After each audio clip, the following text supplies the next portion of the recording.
તો અલકાયદા સાથે સંકળાયેલા આતંકીઓની સઘન પૂછપરછ કરાઈ રહી છે। 4 આતંકવાદીઓ અંગે આજે થઈ શકે છે મોટા ખુલાસા। એટીએસની તપાસમાં ચોંકાવનારા ખુલાસા થયા છે। મોહમ્મદ કૈફના ફોનમાંથી અનેક શંકાસ્પદ વસ્તુઓ મળી આવી છે।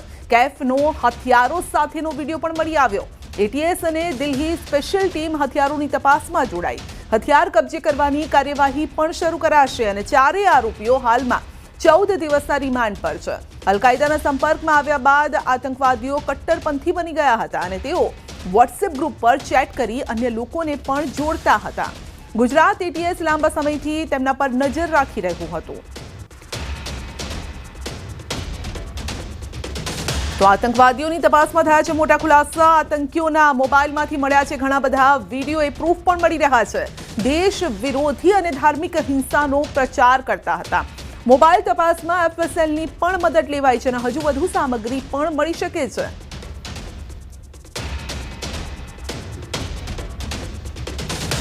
તો નવા પ્રદેશ ભાજપ પ્રમુખની જાહેરાતમાં મોડું થવા પર બોલ્યા છે દિલીપ સંઘાણી।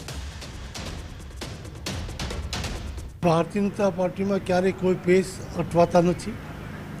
સમય, સંજોગો અને કામના રોકાણોના બોજના કારણે કોઈ પ્રસંગમાં વિલંબ થતો હોય છે અને એ વિલંબ સાર્વત્રિક રીતે પાર્ટીને એવડું મોટું નેતૃત્વ પક્ષના પ્રમુખ તરીકે સી.આર. પાટીલે આપ્યું, એને રિપ્લેસ કરવા હોય તો 156 સીટો લાવવી, સંગઠનને અકબંધ રાખવું, પાર્લામેન્ટમાં જળહળતો વિજય લેવો, આ બધી પ્રવૃત્તિઓ જે કરી છે એવી જ પ્રવૃત્તિને આગળ લઈ જઈ શકે એવું નેતૃત્વ અનેક રીતે પાર્ટી ચકાસી રહી છે અને મને વિશ્વાસ છે ટૂંક સમયમાં જ હવે પાર્ટી આ બાબતનો નિર્ણય લેશે। વડોદરા એમજીવીસીએલ કચેરી બહાર વિદ્યુત સહાયક ઉમેદવારોનો જમાવડો। પરીક્ષામાં પાસ થયા હોવા છતાં નોકરી નહીં મળતા ઉમેદવારોમાં નારાજગી છે। રેસકોર્સ સર્કલ ખાતે આવેલી એમજીવીસીએલની મુખ્ય કચેરી બહાર ઉમેદવારો એકત્રિત થઈને વિરોધ કર્યો। પરીક્ષામાં પાસ થયેલા ઉમેદવારોને વિદ્યુત સહાયકની ઇલેક્ટ્રિકલ આસિસ્ટન્ટ તરીકે નિમણૂક આપવા માટે માંગ કરાઈ રહી છે। ઉમેદવારોનો જમાવડો થતાં ચુસ્ત પોલીસ બંદોબસ્ત પણ ગોઠવાયો છે। વાંસદાના ધારાસભ્ય અનંત પટેલે ઉમેદવારોને ટેકો જાહેર કર્યો। ઉમેદવારોની માંગ છે કે એફઆરટી કોન્ટ્રાક્ટ પ્રથા રદ કરો, કાયમી ભરતી કરો। 3250 ઉમેદવારોએ પરીક્ષા આપી અને 1300 પાસ થયા છે। હાલમાં 79 લોકોની ભરતી કરી છે અને દાહોદ, મહીસાગર, વડોદરા, પંચમહાલ, છોટાઉદેપુર, આણંદ, ખેડા સહિત અનેક જિલ્લાઓમાં ઉમેદવારો વિરોધમાં જોડાયા છે। આ તમામ જગ્યાએથી ઉમેદવારો આવ્યા છે। વડોદરા શહેરના રેસકોર્સ વિસ્તારમાં આવેલી એમજીવીસીએલ જે મુખ્ય કચેરી છે તેની બહાર મોટી સંખ્યામાં જે નોકરી વાંચુક યુવાનો છે તેઓ એકત્રિત થયા છે।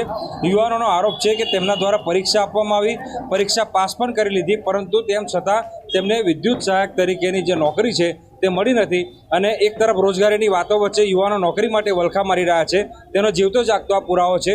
ત્યારે તમે શું કહેશો?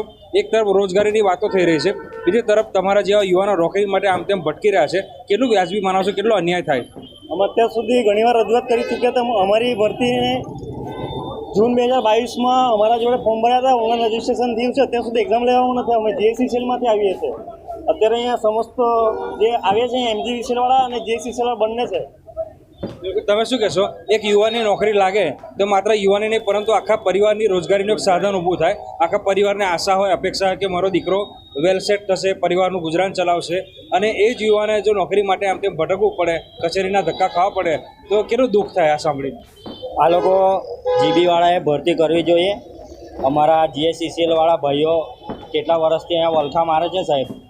હવે 800 જણાની ભરતી હતી હમણાં સુધી, એ લોકોએ નથી પરીક્ષા લીધી, કંઈ જણાવ્યું નથી। અહીંયા કેટલી વાર અમે આવીને ગયા અહીંયા। એ લોકોએ ભરતી કરવી જોઈએ, અમારા ગરીબ યુવાનોને જોવું જોઈએ। એ લોકો બિલકુલથી તો ગરીબ યુવાનો તરફ જોવું જોઈએ। તમે શું કહેશો? ગરીબ યુવાનો તરફ જોવાની વાત છે પરંતુ ગરીબો તરફ કોઈ જોતું નથી, એનો આ દાખલો માનો છો?